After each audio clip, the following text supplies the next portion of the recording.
When the truth offends, we lie and lie until we can no longer remember it is even there, but it is still there. Every lie we tell incurs a debt to the truth. Sooner or later, that debt is paid. So, this is Louis, and some of you might be wondering where I've been for about the past 2 weeks, and I've been busy with work. And if you've been subscribed to my channel for any amount of time, you probably know that every once in a while my job just cracks down and they're just on my back, and that is the way it is currently. It's starting to subside, thankfully, although there's other things that I need to do later today involved with my job. But I got back from a case today, and I'm going to talk about what's going on with Atlas, and for whatever reason I can't find the fucking article I saved, and that is the censorship of Persona 5 Royal, which is basically the remake of Persona 5. They've added a few different characters and like a new storyline, and they've made some changes to the narrative. All very interesting. I haven't spoiled myself to find out what the changes are and all that, but very interesting. The problem is that, like Catherine, the remake of Catherine, they have censored this game. And it seems that one of the things they've censored, which they've publicly admitted to a month out from release, is that the Western version of the game is not going to feature these two gay characters in the game that you see them, I think, a few times in the game. I recall them from the original version of Persona 5, where they go up to, is it Ruji? Whatever his name is, your friend with the blonde hair and the protagonist, and they basically flirt with you or hit on you. And the fact is that in this game, you can not necessarily be in a gay relationship with your best friend, but it's implied in the game, should you choose that route. Like him as your romance, it's just implied that you have feelings towards him. And I don't recall whether they're ever reciprocated or not. But the problem is that these characters are portrayed for the sake of a joke, which is the idea that the protagonist is uncomfortable with these two men making advances on them. But it's not serious. It's not anything physical. It's just for the sake of humor. And in fact, in Persona 5, the topic of gay relationships, if I recall correctly, is brought up in more than one instance, and it is always portrayed in either a neutral or positive fashion. So in Persona 5, the topic of being gay is brought up, and it is not portrayed negatively. Even in the case of these two gay guys, it's for the sake of humor. It's not to say anything about being gay. It's just to say that these two gay flamboyant men are hitting on the protagonist, and it makes him nervous.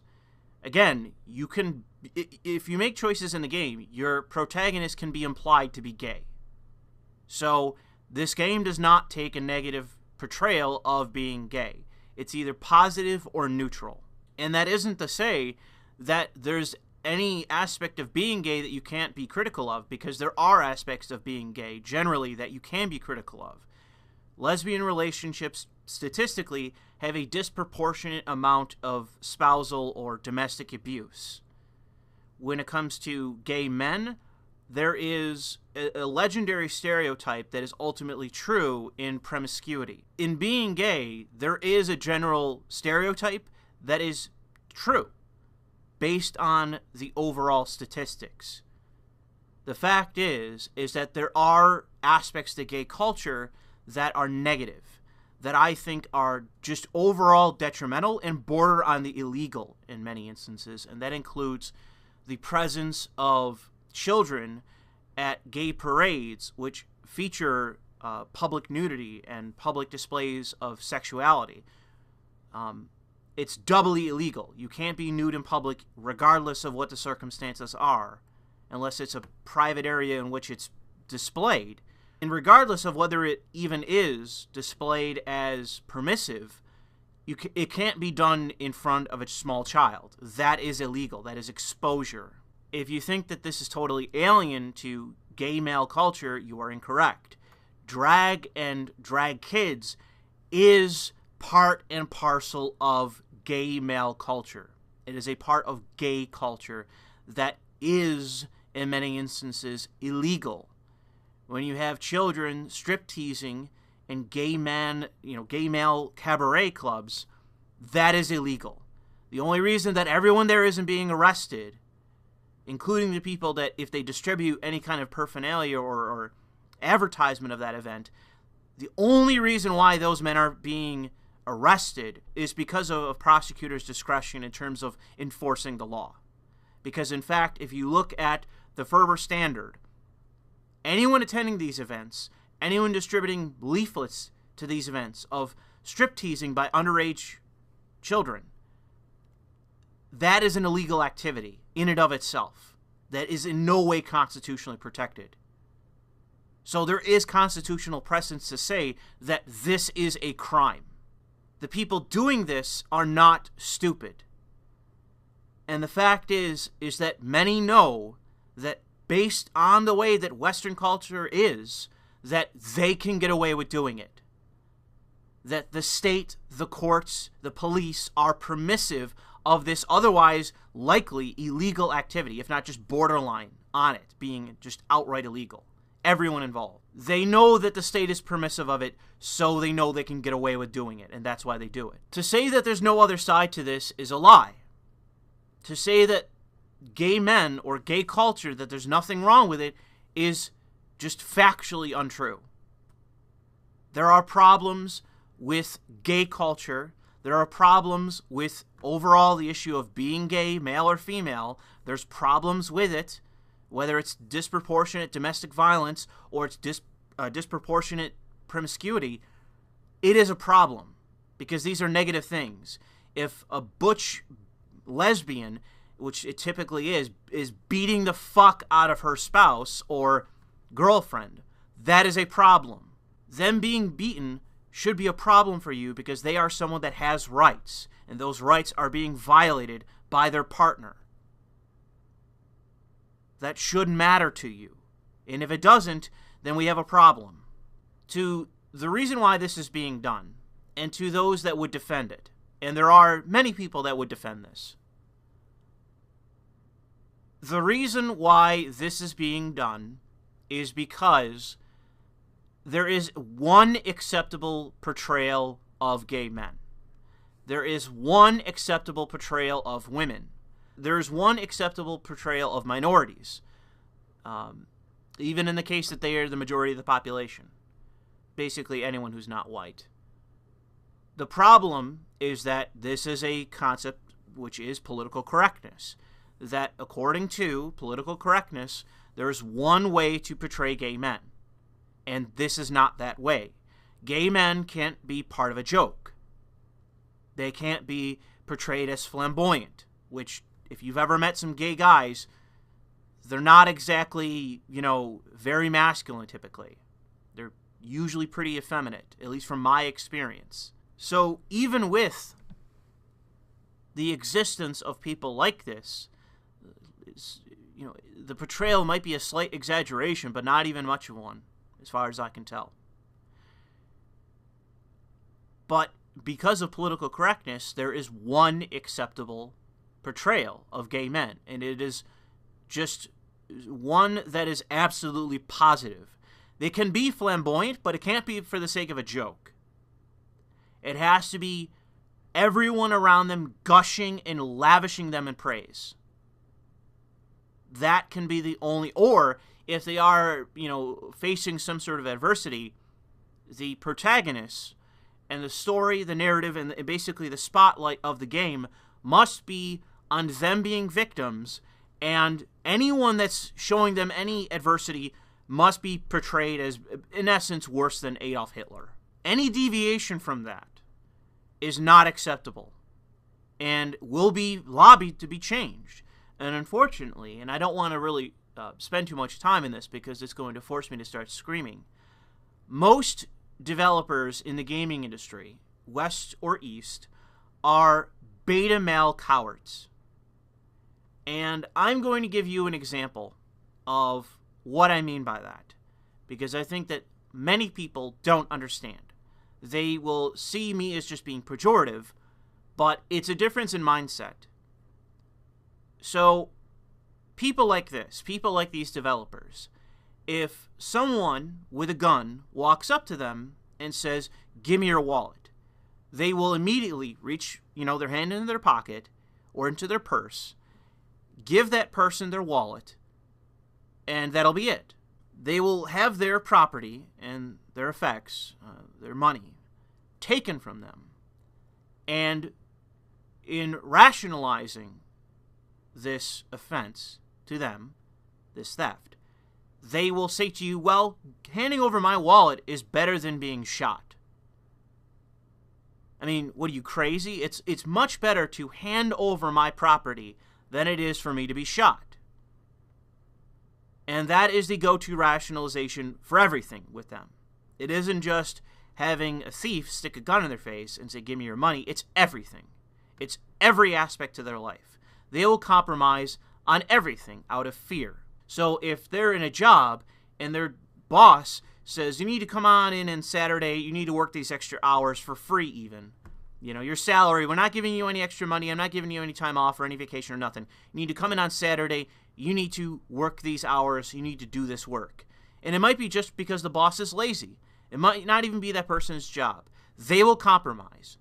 They will go in, they will do their duty, and they might complain to you, but they're not going to complain to their boss. They're just going to do the work. And the reason is because they're cowards. And they'll come to you and say, hey, I'm not a coward. Listen, I got a family. I got a mortgage. Okay? You need to understand what kind of position I'm in. I have my own obligations. I got no choice. I have to go in. I have to do this work. I have to give in.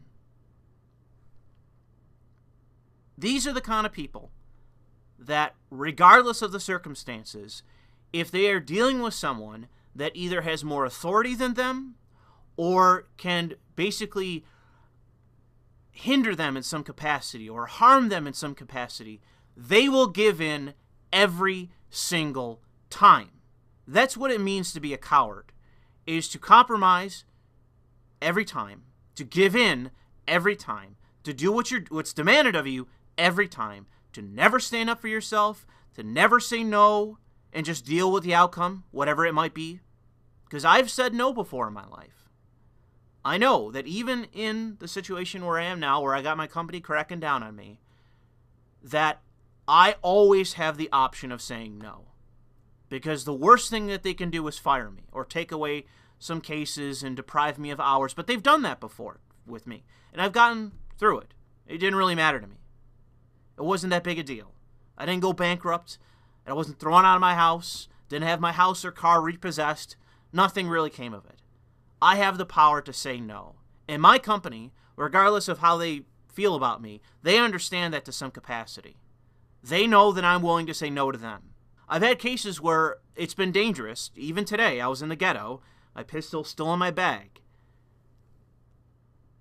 If they send me out there and it's too dangerous, eventually I'm just going to say no. Because that's happened before. They've sent me out in a case. It was dangerous. They wanted to send me back out. I said no. So they sent somebody else.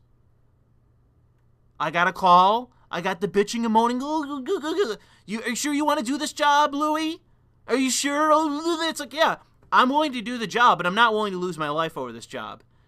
And you don't pay me enough for this to be worth it. And while I didn't say that part of it, I said, this job isn't worth my life. And I did say that to my direct manager at the time, who I despised. I had a bad relationship with. And he got angry at me. He yelled at me. He said his piece. But it didn't matter. Because what he was angry about was that I didn't say yes.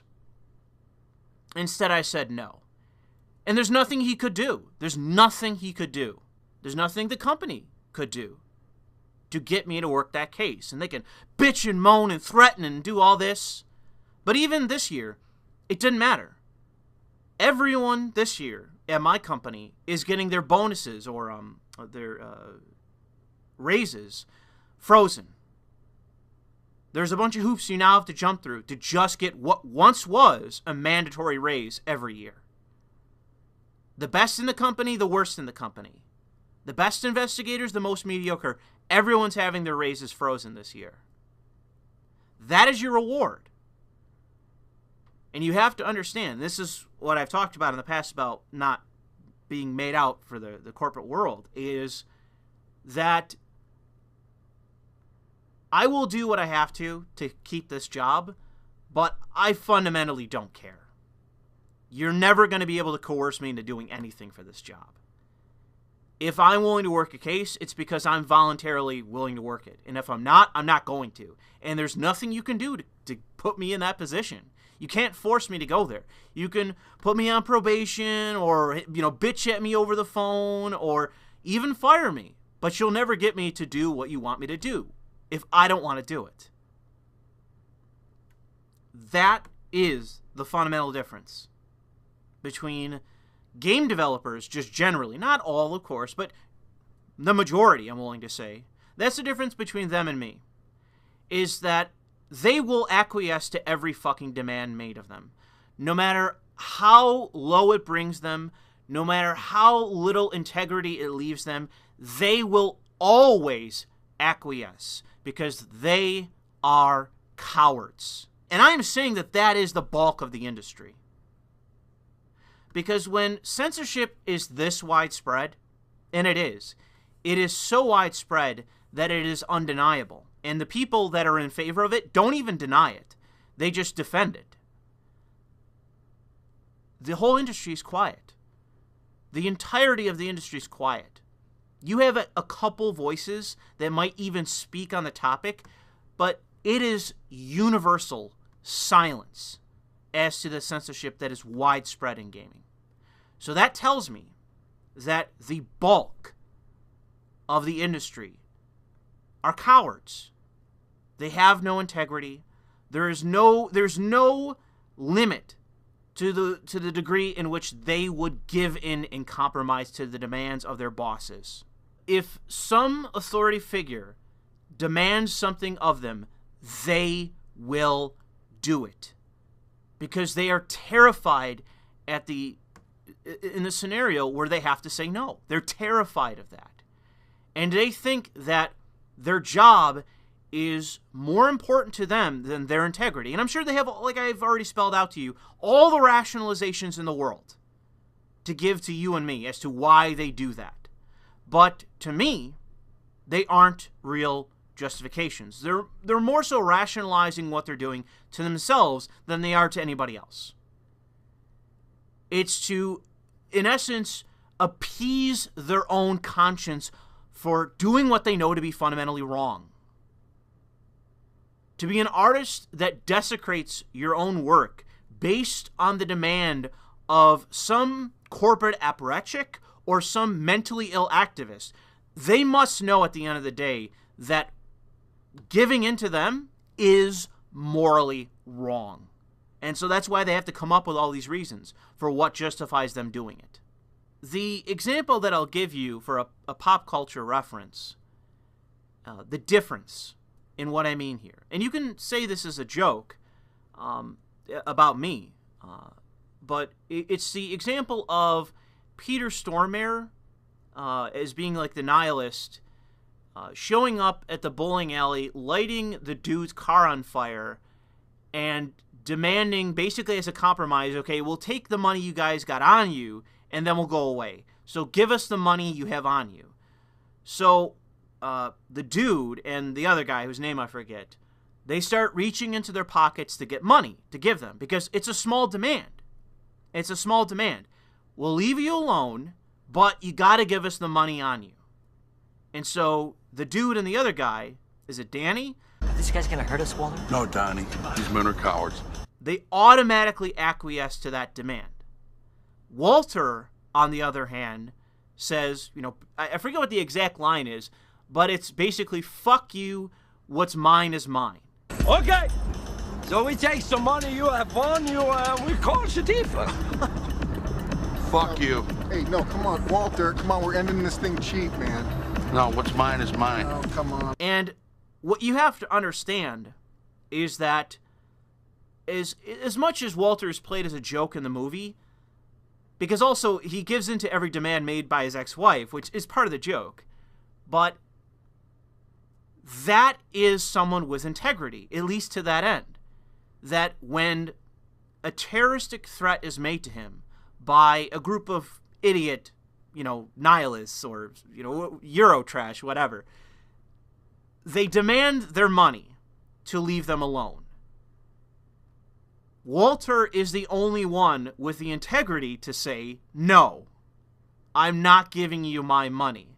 I'd rather fight you, and he does fight them. Any Semite? I'd rather fight you than give you what is mine. Because it isn't just the transaction of giving into the terrorist demand and giving them your money. It is your integrity as a man. That is also what you're giving them. You are basically submitting to them. Regardless of whether you want to understand that or not, whether you want to acknowledge that or not, that is the truth of the transaction. It isn't just the money. You are submitting to them. And that is something that I am unwilling to do. And the problem is that if I were in the gaming industry, and thank Christ I'm not, I would be basically isolated. I would be alone. I'd be one of the handful of devs in an industry with tens and tens of thousands of people that would be willing to say no. Because there's tens and tens of thousands of people that every single day say yes. The only way crunch works, and this is the whole thing, oh, crunch, I'm working too many hours, I'm so stressed out. The only way that happens is that you show up. It's like the example in Office Space. The only way that the boss wins is you show up. I forget the name of the character, but when the protagonist stays home on Saturday and his colleagues are freaking out, his boss is calling him 100 times, it shows you the actual true relationship and the power dynamic that really does exist. It's the coercive effect of your peers being cowards and your boss being the authority figure. But he can't force you to be there. This isn't the Soviet Union. They can't force you at gunpoint to work. It's you voluntarily showing up to work.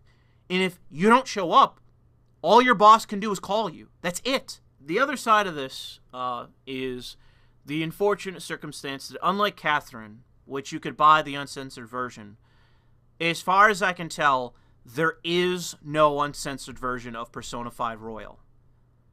The only editions you can buy are the censored ones that are in English or have English subtitles. The only versions of this game are the censored ones, as far as I know now. Because I went on PlayAsia, I went on another site, they don't sell them. There's no versions of this game that are not censored, except for the Japanese version. It's the only uncensored one as far as I can tell. So I'm going to say it loud and clear, I'm not buying this game. I'm not buying any Atlas game that is censored. I will buy an uncensored version. I'm not buying any censored version of this game. I'm not rewarding these cowardly devs who deserve to go out of business for their poor choices. And you can buy this game and compromise. That's fine. You can go be the coward if you'd want to, but I'm not going to be. I'm going to go a step further than the actors that were involved in this, the writers that were involved in this, the producers that were involved in this, everyone that was involved in this, the animators and all the rest, the people that actually created these scenes in the game. I'm going to go a step beyond all of those people, and including you if you buy it, and have some integrity by not buying this, by not compromising on this. You can be the producers of these games at Atlas and put this out. You can be the customer who buys this. What you can't be is a customer or a producer or what have you with integrity. That's part of the transaction in this. You have given over your integrity to terroristic threats. Threats of, we're going to protest you, we're going to create campaigns against you, we're going to do this and that. They traded their integrity for safety from activists and mentally ill people on fucking Twitter. And if you buy this game, you're also giving away your integrity for the sake of cheap entertainment from Japan. I'd like to play this game. It was one of my most anticipated games this year to play, but I will simply not buy this game. If I can find an uncensored form of it, I'll buy that. But if that doesn't exist, if there is just a censored version that's out in the West, I'm not buying your game. And I'm not buying any game of yours that is censored. It will not happen. It hasn't happened in the past. It's not going to happen anytime in the future. Atlas. I don't care what your reasoning is. I don't care all the rationalizations you're going to come up with to justify this. If anyone would question these fucking cocksuckers about it, no one questions them. No one questions them because the entire journal class, every single gaming journalist, everyone, because I've yet to see anyone report on this, anyone ask the simple fucking question, why? Why?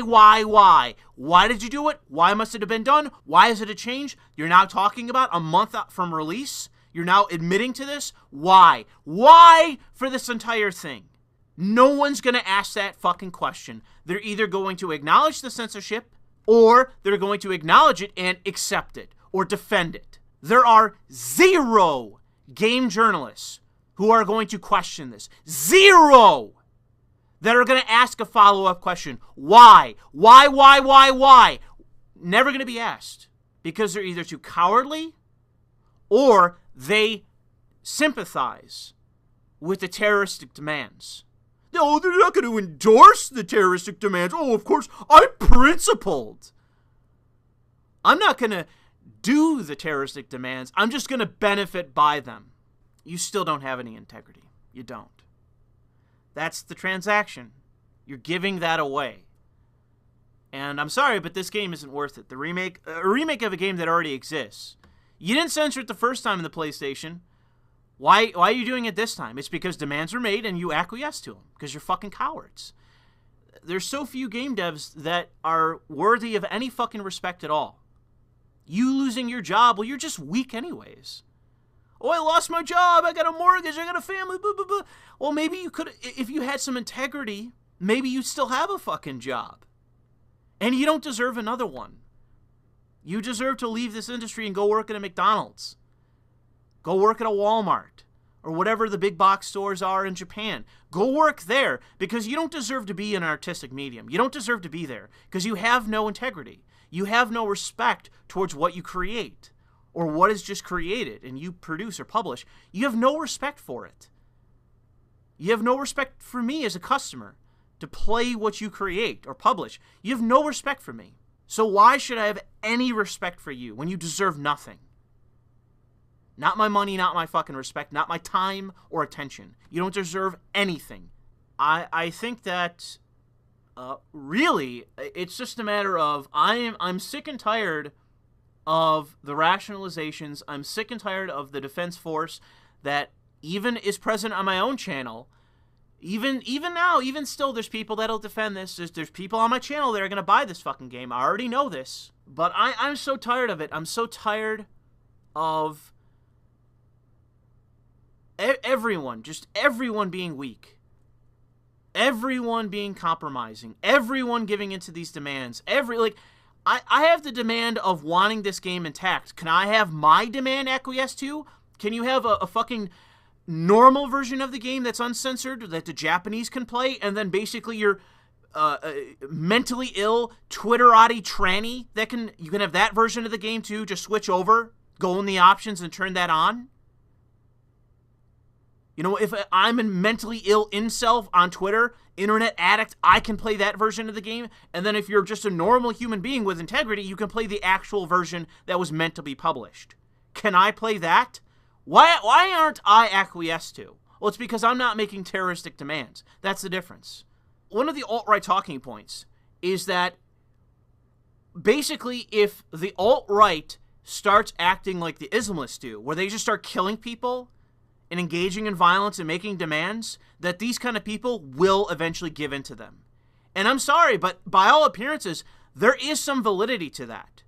There is some validity that if people that are traditionalists or whatever basically become terrorists, they will have their demands met. Because the problem is that these people The people that are in charge of these changes and these choices, they always acquiesce to the terroristic threats. They always acquiesce to the demands. So if the wrong people, the evil people, start making demands and start engaging in the exact same tactics, why won't these people acquiesce in the same way? Why won't they? My position is that no one should be compromising. No one should be acquiescing. That the terrorists should be told to go fuck themselves, just like Walter did to the nihilists. That should be the model. That should be who you look up to. That should be the ideal for who's working in these artistic industries. The terrorists come in, they make demands, and regardless of their political persuasion, those in charge say, fuck you, fuck off, no compromise, go away. Come in and Charlie Hebdo us, we don't care. No acquiescence, no giving in, no weakness. Because that's what my answer would be. That's what I would say. Someone had the gall to say to me, hey Louis, change one of your videos. Change something you do. Change something you wrote on Twitter. Change this tweet. Do something. My answer to them would be no. And there's nothing you can say. There's nothing you can do. There's nothing in which you can do or say to me or do anything. Who you can involve. You get my parents involved. It doesn't matter. My friends and family. You get them involved. There's no one, there's nothing, there's not a thing that can be done to coerce me to do anything that I don't want to do. Why? Because I have self-respect and I have integrity. So it doesn't matter who the terrorists are, what their political persuasion is. It doesn't matter. You're not going to force me to do anything. Why aren't there more people like me in this godforsaken shithole of an industry? Why? Why aren't I the standard bearer in just the industry itself, the management? Why?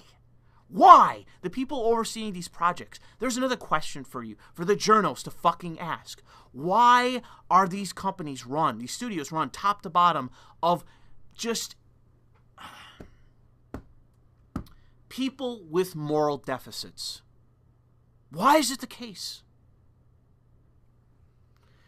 But for the sake of not getting banned off of YouTube, I will leave it there. Thanks for listening.